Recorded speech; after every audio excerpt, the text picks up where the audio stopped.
베드로전서 5장 1절에서 11절 말씀 제가 봉독하겠습니다. 너희 중 장로들에게 고난하니 나는 함께 장로된 자요 그리스도의 고난의 증인이요 나타날 영광에 참여한 자니라. 너희 중에 있는 하나님의 양무리를 치되 억지로 하지 말고 하나님의 뜻을 따라 자원함으로 하며 더러운 이득을 위하여 하지 말고 기꺼이 하며 맡은 자들에게 주장하는 자세를 하지 말고 양무리의 본이 되라. 그리하면 목자장이 나타나실 때에 시들지 아니하는 영광의 관을 얻으리라. 젊은 자들아 이와 같이 장로들에게 순종하고 다 서로 겸손으로 허리를 동이라. 하나님은 교만한 자를 대적하시되 겸손한 자들에게는 은혜를 주시느니라. 그러므로 하나님의 능하신 손 아래에서 겸손하라. 때가 되면 너희를 높이시리라. 너희 염려를 다 주께 맡기라. 이는 그가 너희를 돌보심이라. 근신하라 깨어라. 너희 대적마귀가 우는 사자같이 두루 다니며 삼킬 자를 찾나니 너희는 믿음을 굳건하게 하여 그를 대적하라. 이는 세상에 있는 너희 형제들도 동일한 고난을 당하는 줄을 압니다. 모든 은혜의 하나님 곧 그리스도 안에서 너희를 부르사 자기의 영원한 영광에 들어가게 하시니가 잠깐 고난을 당한 너희를 친히 온전하게 하시며 굳건하게 하시며 강하게 하시며 터를 견고하게 하시리라. 권능이 셋에 무궁하도록 그에게 있을지어다. 아멘. 오늘은 본이 되어라 라는 제목으로 우리에게 말씀을 살펴보겠습니다. 지난 시간에는 그리스도인이 받을 고난에 대해서 좀 더 집중적으로 살펴보았습니다.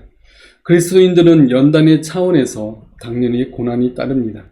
그래서 그 고난을 두려워하지 말고 오히려 즐거워하라 라고 권면하는 내용이었습니다.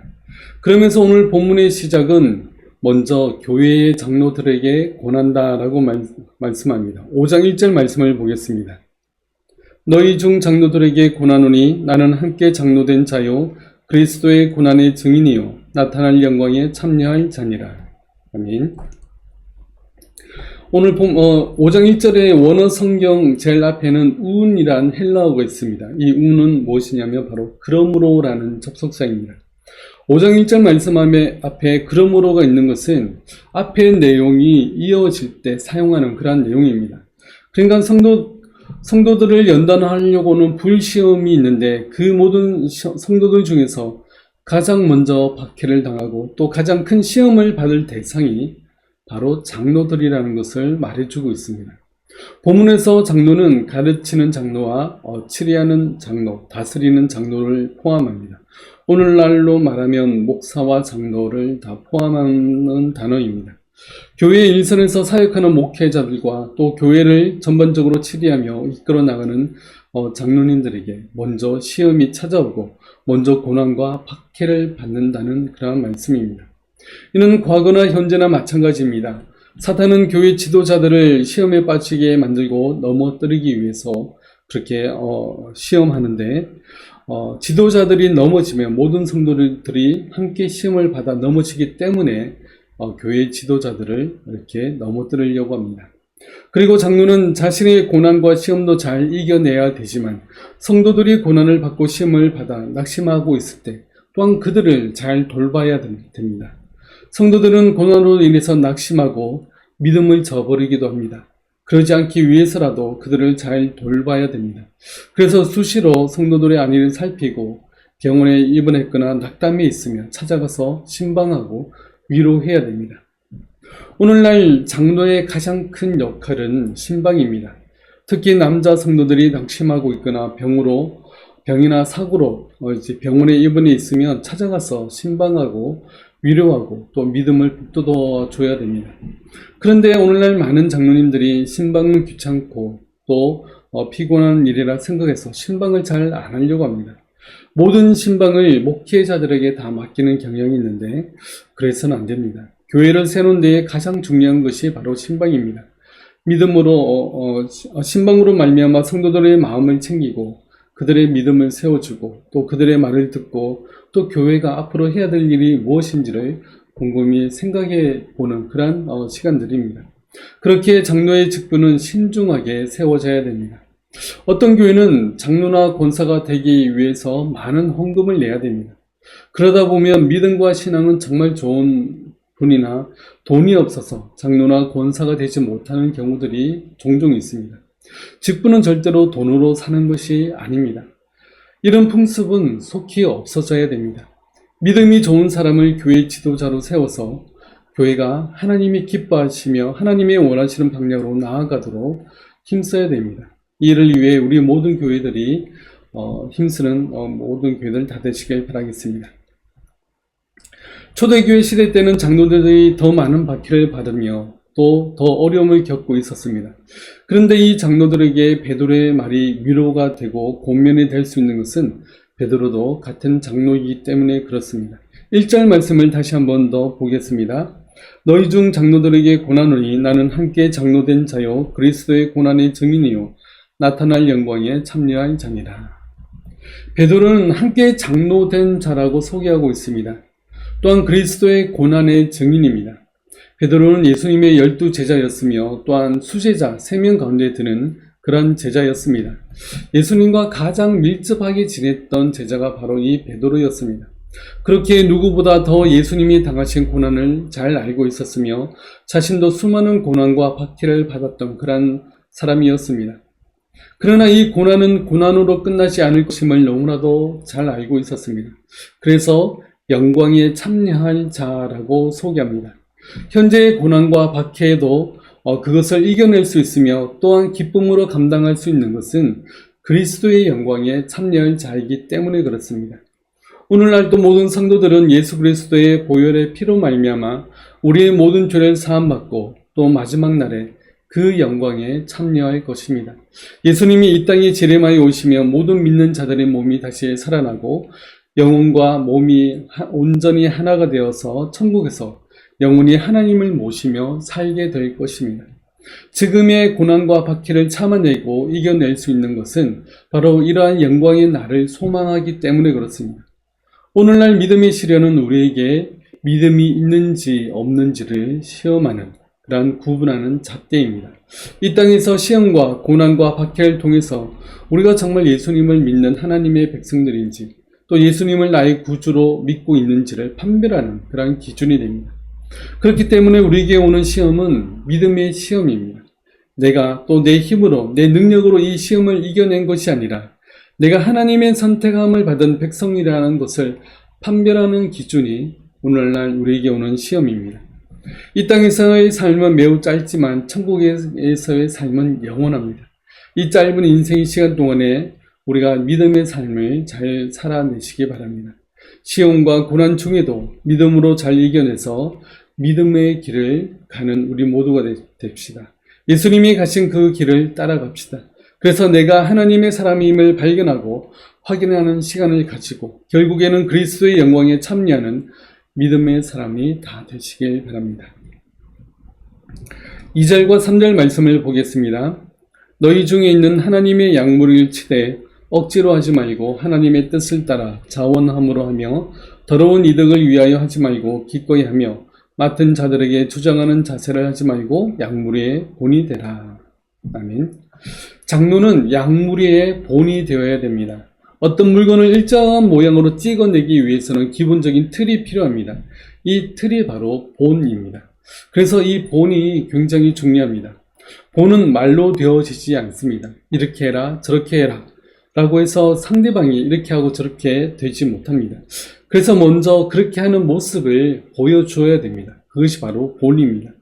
장로는 삶으로 약물이에게 보여주어 그들로 하여금 같은 모습, 장로의 그러한 모습을 따라오도록 인도해 줘야 됩니다. 청소하는 일에도 말로만 지시하지 말고 실제 청소하는 모습을 보여줘야 됩니다. 그렇다고 한번 보여주고 이렇게 살아라고 말해서는 안 됩니다. 평생을 본을 보이는 그런 삶을 살아야 됩니다. 특히 예수님이 보여주셨던 그 삶의 모습을 오늘날 장로들이 또한 보여줘야 됩니다. 그러기 위해서는 장로들이나 또한 교회 지도자들은 예수님의 삶을 살도록 힘써야 됩니다. 예수님은 제자들의 발을 씻기셨고 또 연약하고 나약한 사람들을 도우셨습니다. 또한 채찍에 맞고 십자가에 죽기까지 순종하신 그 예수님의 모습을 담기를 우리는 소원해야 됩니다. 평생 예수님의 그 삶을 따라 살 때 모든 약무리들에게 본을 보일 수 있어야 됩니다. 약무리들에게 내가 이렇게 살았으니 너희도 이렇게 살아라 라고 말로 하는 것이 아니라 삶으로 그리스도인의 참된 모습을 보여주어야 됩니다. 이건 우리의 신앙의 부모들도 마찬가지입니다. 자녀들이 바른 믿음의 삶을 살기 원한다면 부모들은 삶으로 바른 믿음의 삶을 실제로 보여주어야 됩니다. 우리나라는 이 대부분의 신앙교육을 또 세상에 맡겨버렸습니다. 세상은 바른 진리와 하나님에 대해서 가르쳐주지 않습니다. 예수님이 희생하신 그 희생과 그 사랑을 말해주지 않습니다. 오히려 세상은 복음을 배척하며 물질 만능주의 또한 인본주의를 가르칩니다. 사람 스스로 신이 되는 것을 가르치고 있습니다. 오히려 하나님도 필요 없고 예수 그리스도의 희생도 필요 없다 말합니다. 이런 세상에 우리의 자녀들의 교육을 전적으로 다 맡겨버려서는 안 됩니다. 믿는 가정에서 매일 조금씩이라도 복음을 가르치며 하나님이 어떤 분이신지를 가르쳐야 됩니다. 사람이 피조물로서 또 어떠해야 되는지를 조금씩 가르쳐야 됩니다. 교회에서 주일학교에서 자녀들의 신앙 교육을 우리가 다 맡겨서는 또한 안 됩니다. 그 시간은 절대적으로 부족합니다. 일주일에 1시간도 채 되지 않습니다. 또 주일학교의 교육은 대부분 스토리 위주의 교육이고 영웅 위주의 교육입니다. 그래서 바른 진리를 전달하는 데에는 사실 부족합니다. 그렇게 가정에서 매일 복음을 가르치고 예수 그리스도를 가르쳐야 됩니다. 그리고 무엇보다 부모된 사람 또한 다른 사람을 가르치는 위치에 있는 사람들이 먼저 본을 보여야 됩니다. 그렇지 않으면 이 땅에 소망이 없습니다. 다른 사람의 본이 되는 삶을 사시기 바랍니다. 말을 잘해서 말로 하는 것도 필요하고 중요하겠지만 정말 더 중요한 삶으로 본을 보여주는 그러한 삶을 사는 우리 모두가 되길 바라겠습니다. 베드로는 이 본을 위해서 억지로 하지 말고 하나님의 뜻을 따라 자원함으로 하고 더러운 이득을 하지 말라라고 권면하고 있습니다. 왜 이런 권면을 하느냐 하면 실제 이런 사람들이 있기 때문에 그렇습니다. 오늘날도 믿음이 없는 사람이 목회자가 되면 이런 모습들을 보입니다. 목회의 일을 억지로 합니다. 그리고 하나님의 뜻을 따라 하지 못합니다. 오직 돈을 벌기 위해서 이 목회라는 일을 합니다. 목회자뿐만 아니라 믿음이 없으면서 믿음의 일을 하는 모든 사람들도 마찬가지입니다.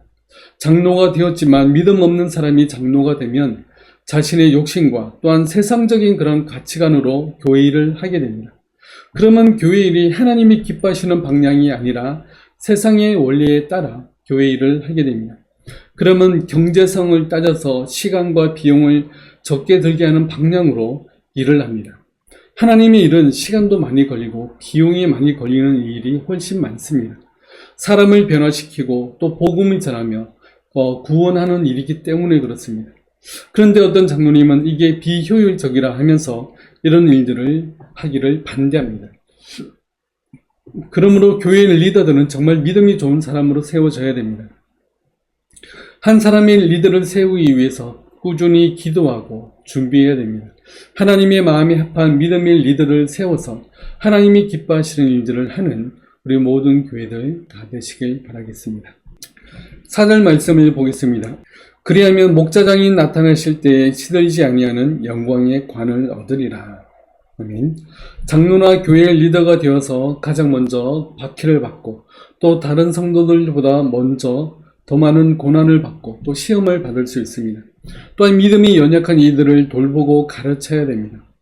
그러면 너무나 억울한 거 아닌가 이렇게 생각할 수 있지만 그렇게 고생하며 고난받는 이들에게 특별한 상이 있습니다. 그것은 시들지 아니하는 영광의 관입니다. 영광의 관이 좀 추상적이긴 하지만 그것은 하나님의 인정과 칭찬의 증거이며 내가 달려갈 길과 내가 선한 싸움을 싸우고 달려갈 길을 다 갔다는 것을 표현하는 그런 표현입니다. 디모데후서 4장에는 이렇게 말씀합니다. 나는 선한 싸움을 싸우고 나의 달려갈 길을 마치고 믿음을 지켰으니 이제 후로는 나를 위하여 의의 면류관이 예비되었으므로 주 곧 의로우신 재판장이 그날에 내게 주실 것이며 내게만 아니라 주의 나타나심을 사모하는 모든 자에게 도니라. 아멘. 이 영광의 관은 의의 면류관입니다. 우리가 선한 싸움을 싸우고 달려갈 길을 마치고 믿음을 지키면 나에게 이 의의 면류관이 주어집니다. 인생을 살다가 겨우 믿고 죽어 천국에 간다면 사실 그것은 부끄러운 구원입니다. 하지만 선한 싸움을 싸우고 달려갈 길을 마치고 믿음을 지켰다면 정말 그것은 복된 구원입니다. 이 땅을 살면서 하나님의 나라를 더욱 확장하고 하나님의 뜻을 나타내고 많은 이들이 회개하고 돌아올 수 있도록 복음을 전하며 어떠한 상황에서든지 믿음의 삶을 살아서 많은 사람들에게 하나님의 은혜를 끼쳤다면 그것은 인생이 부끄럽지 않은 인생이며 정말 복된 인생입니다. 하나님은 이런 이들에게 영광의 관을 씌워주신다고 말씀합니다. 이 영광의 관은 절대 시들지 않는 관입니다. 영원한 관입니다. 너무나도 소중하고 가치 있는 관입니다. 그렇게 이 땅에서의 고난과 시련과 믿음의 삶은 우리에게 너무나 소중하고 가치 있는 길입니다. 이 길을 걷기를 원하시고 소망하시고 기뻐하시기 바랍니다. 그리하여 믿음으로 승리하는 저와 여러분들 다 되시길 바라겠습니다. 아멘. 5절에서 7절 말씀을 보겠습니다. 젊은 자들아 이와 같이 장로들에게 순종하고 다 서로 겸손으로 허리를 동이라. 하나님은 교만한 자를 대적하시되 겸손한 자들에게는 은혜를 베푸시느니라. 그러므로 하나님의 능하신 손 아래에서 겸손하라. 때가 되면 너희를 높이시리라. 너희 염려를 다 주께 맡기라. 이는 그가 너희를 돌보심이라. 아멘. 이제는 젊은 자들에 대해서 특별히 권면합니다. 젊은 사람들은 교만해지기가 쉽습니다. 이제 성인이 되고 내가 하고 싶은 대로 할 수 있고 자신이 하면 뭐든지 잘 하리라는 그런 자신감이 생깁니다. 실패를 두려워하지 않고 어떤 난관도 이겨낼 그런 자신감이 있습니다. 이게 나쁘다는 것은 아닙니다. 나이 든 사람들에 비해서 젊은 사람들은 상대적으로 교만해지기 쉽다는 그러한 내용입니다. 그래서 2번이나 겸손하라라고 권면하고 있습니다. 사람은 나이를 먹을수록 더 겸손해집니다. 물론 나이를 먹었다고 다 겸손한 건 아닙니다. 여전히 교만한 사람들도 많이 있습니다. 그러나 나이를 먹으면 사회적 경험도 많아지고 또 지혜도 생기기 때문에 겸손해지기가 쉬우며 또 자신의 몸이 나약해짐에 따라 이제 더욱 겸손해집니다. 그런데 젊은 사람은 자신의 혈기를 의지하기가 쉽습니다. 또 자만심이 생기기 쉽습니다. 그래서 특별히 젊은 사람들에 대해서 겸손하라라고 권하고 있습니다. 오늘 본문에서는 겸손으로 허리를 동이라 라고 권면합니다. 허리띠를 매듯이 겸손으로 허리를 동여 매야 됩니다. 이것은 자신의 노력과 의지가 필요하다는 것을 말해줍니다. 내가 겸손하면 다른 사람이 나를 높여줍니다. 그러나 내가 먼저 높아지려고 하면 다른 사람들은 오히려 나를 불쾌하게 여깁니다. 내가 먼저 상석에 앉으면 사람들은 거긴 너의 자리가 아니다. 이리로 내려오라 라고 말할지도 모릅니다. 그러나 내가 겸손한 마음으로 먼저 낮은 자리에 앉으면 친구여 어찌 그 말단에 앉아있느냐. 어서 이리 상석으로 올라오라 라고 권면합니다. 스스로 높아지는 것보다 다른 사람이 나를 높여주는 것이 더 아름다운 일입니다. 예수님도 높임을 받으시기 위해서 이 땅에 오신 것이 아니라 모든 사람들을 섬기기 위해서 이 땅에 오셨습니다. 마태복음 20장 말씀을 보겠습니다. 너희 중에 누구든지 으뜸이 되고자 하는 자는 너희의 종이 되어야 하리라. 인자가 온 것은 섬김을 받으려 함이 아니요 도리어 섬기려 하고 자기 목숨을 많은 사람의 대속물로 주려 함이니라. 겸손은 자신이 먼저 다른 사람의 종이 되는 일입니다. 다른 사람을 먼저 섬기는 그러한 일입니다. 그러할 때 다른 사람이 겸손한 사람을 또한 높여주게 됩니다. 예수님도 이 땅에 오신 것은 섬김을 받기 위해서 오신 것이 아니라 다른 사람을 섬기기 위해서 오셨습니다. 그렇다면 우리 역시 우리가 다른 사람을 섬기는 그런 겸손한 모습을 보여줘야 되지 않겠습니까? 그리고 오늘 본문처럼 하나님은 교만한 자를 대적하시기 때문에 우리는 더욱 겸손해야 됩니다. 이 말씀은 잠언 3장 말씀을 인용한 말씀입니다. 잠언 3장 말씀에 보면 진실로 그는 거만한 자를 비웃으시며 겸손한 자에게 은혜를 베푸시나니.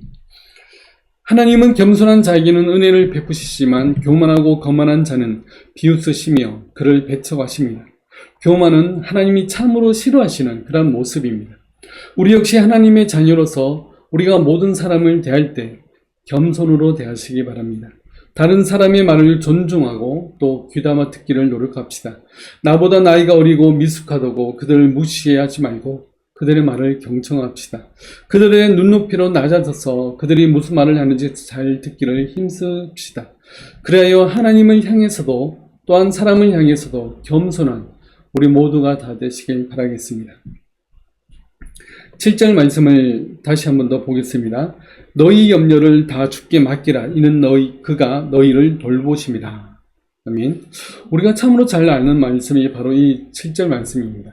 그래서 성경 암송 구절로도 많이 사용하는 그런 구절입니다.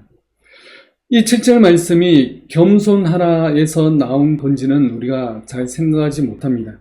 이 7절은 앞줄인 5절과 6절의 구체적인 그러한 실행 모습을 나타내는 것입니다. 그러니까 우리가 어떻게 겸손해야 하는지를 더 구체적인 모습으로 보여주는 것이 바로 이 7절 말씀입니다.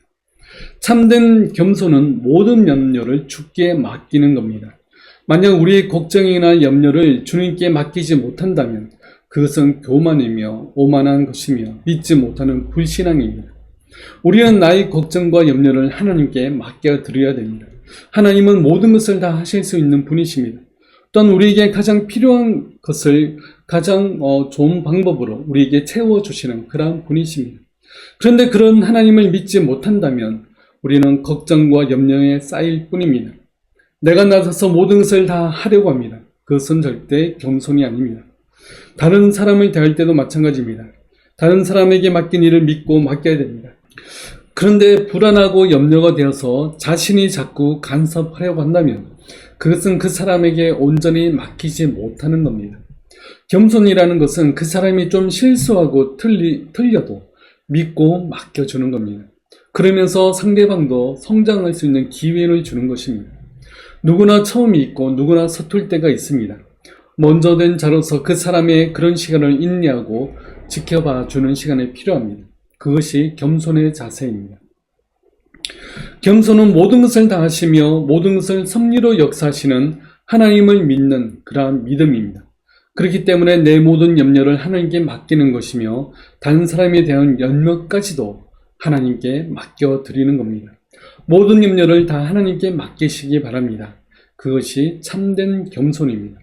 겸손으로 다른 사람을 세워나가며 겸손으로 하나님의 일을 감당해 나가는 우리 모두가 되시길 바라겠습니다. 8절과 9절 말씀을 보겠습니다. 근신하라 깨어라 너희 대적마귀가 우는 사자같이 두루 다니며 삼킬 자를 찾나니 너희는 믿음을 굳건하게 하여 그를 대적하라. 이는 세상에 있는 너희 형제들도 동일한 고난을 당하는 줄을 압니다. 아멘. 젊은이에 대해서 두 번째 하는 권면은 바로 근신하라 깨어라입니다. 두 단어는 비슷한 단어입니다. 근신하라는 말은 술 취하지 말고 정신을 차리라라는 그런 말입니다. 깨어라라는 말은 경계하고 망보라, 정신을 차리라 이런 뜻입니다. 이 단어는 군대에서 경계 근무를 서는 병사들에게 적절한 비유입니다. 그들은 초소에서 적들이 나타나는지 나타나지 않는지 살펴보는 그러한 임무를 감당합니다. 만약 술에 취하고 또 제대로 경계하지 않는다면 적들이 쉽게 공격해 올 것입니다. 그렇기 때문에 초소에서 경계 근무를 서는 군인들은 정신을 차리고 깨어 있어야 됩니다. 이건 우리 신앙인들에게도 마찬가지입니다. 우리의 대적마귀는 우리를 넘어뜨리기 위해서 시시때때로 우리를 걸고 넘어지려고 합니다. 우리의 가장 약한 부분을 알고 공격해 옵니다. 삼킬 자를 두루 다니며 찾고 있습니다. 최초의 인간이었던 아담과 하와도 마귀의 유혹에 넘어지고 말았습니다. 우리 역시 방심하는 사이에 우리를 넘어뜨릴 것입니다. 그러므로 우리는 항상 깨어 있도록 힘써야 됩니다. 깨어 있어서 그 어떤 마귀의 유혹도 물리칠 수 있는 우리 모두가 되시길 바랍니다. 나만 고난당하고 나만 시험당하는 것이 아닙니다. 모든 믿음의 사람들은 동일한 고난과 시험을 당하고 있습니다. 그러므로 먼저 고난당한 사람은 이제 막 고난당한 사람들을 위로하고 격려해 주시기 바랍니다. 그래서 넘어지지 않도록 그들을 세워주시기 바랍니다. 그래서 함께 이 고난을 믿음으로 이겨내는 우리 모두가 되시길 바라겠습니다. 마지막으로 10절과 11절 말씀을 보겠습니다. 모든 은혜의 하나님 곧 그리스도 안에서 너희를 부르사 자기의 영원한 영광에 들어가게 하시니가 잠깐 고난을 당한 너희를 친히 온전하게 하시며 굳건하게 하시며 강하게 하시며 털을 견고하게 하시리라. 권능이 세세 무궁하도록 그에게 있을지어다. 아멘. 우리의 모든 고난은 하나님의 뜻 안에서 받는 고난입니다. 모든 고난이 하나님의 손 안에 있습니다. 그럼에도 불구하고 하나님은 모든 은혜의 하나님이십니다. 하나님의 허락하심이 있었기 때문에 우리가 받는 고난이지만 하나님은 잠깐 고난 당하는 우리들을 그냥 내버려 두시지 않고 우리를 온전하게 하시며 굳건하게 하시며 또한 강하게 하시며 털을 견고하게 하십니다. 하나님은 우리가 당하는 모든 고난과 어려움을 다 알고 계십니다. 이 모든 고난과 어려움을 통과한 우리들을 더욱 온전하게 하시며 강하게 하시는 것입니다. 그래서 더욱 믿음 위에 설 수 있도록 우리를 인도해 주십니다. 그런 하나님을 더욱 의지하시기 바랍니다. 우리가 넘어지고 쓰러지면 다시금 우리의 손을 잡아 일으키시는 그러한 하나님을 의지하시기 바랍니다. 하나님은 우리를 절대 외면하지 않으시고 우리와 함께 하시며 위로하시고 우리에게 은혜를 베풀어 주시는 분이십니다. 모든 은혜의 하나님 앞으로 우리가 언제든지 나아가시기 바랍니다. 이것이 바로 믿음의 길입니다. 고난과 슬픔이 온다 해도 능히 이기게 하시는 그 하나님을 의지하시기 바랍니다. 믿음의 길로 말미암아 우리가 오늘도 또한 내일도 한 걸음 한 걸음 나아가는 우리 모두가 다 되시길 바라겠습니다. 기도하겠습니다. 오늘은 특별히 장로들과 또 젊은이들에게 권면하는 내용의 말씀을 살펴보았습니다. 또 우리에게 고난을 오지만 또 우리에게 아픔이 오고 고통이 오지만 그러나 그 모든 아픔과 고통 중에서도 우리를 더욱더 새롭게 하시며 우리를 강하게 하시며 우리를 더욱더 능하게 하시는 그 하나님을 의지하고 매일매일 믿음으로 나아가는 저희들 되시도록 도와주옵소서. 우리에게는 영광의 관 또한 사라지지 않는 썩지 아니하는 그러한 면류관이 우리 앞에 기다리고 있음을 우리가 소망하며 이 땅에서 잠깐 받는 그러한 모든 고통과 고난을 믿음으로 감당하며 이겨낼 수 있는 우리 모두가 되시도록 주님 도와주옵소서. 지금 십자가 위에서 우리의 모든 죄를 사하신 주 예수 그리스도의 은혜와 우리를 사랑하시되 끝까지 사랑하시는 하나님의 사랑하심과 성령님의 함께하심과 위로하심이 끝까지 인내하며 고난 가운데서도 하나님을 바라보길 원하는 우리 모든 성도들 머리 위에 지금부터 영원토록 함께하실지어다. 아멘.